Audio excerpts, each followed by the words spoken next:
Од денеска и официјално учениците од основните и средните училишта започнаа со редовна настава. Во текот на вчерашниот ден посвечениот прием на правачињата, тие од денес започнаа со планираните активности кои се во програмата за работа на наставниците за оваа учебна година.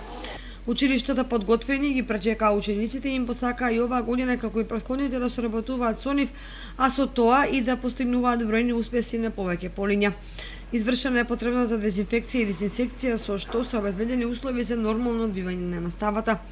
Инаку, според информациите од општина Кочани, одделението за образование, оваа година бројот на новозапишани превачења е помал во споредба со минатата. Оваа година имаме запишано некаде досега е бројката околу 290 првачиња кои што се запишани во сите 5 основни училишта.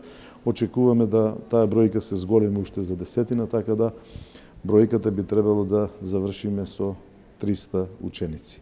Минатата година имавме 305 првачиња, значи некаде околу 15 се намалени. Меѓутоа, очекуваме веќе од наредната година, од она што имаме информации, дека таа бројка повторно ќе расте. И средните училишта започнаа со редовна настава. Новите средношколци од вчера седнаа во училишните клупи и започнаа со наставата. Ова е уште еден почеток на една учебна година во која учениците заедно со наставниците во текот на учебната година учествуваат на општински државни надпревари и освојуваат високи награди.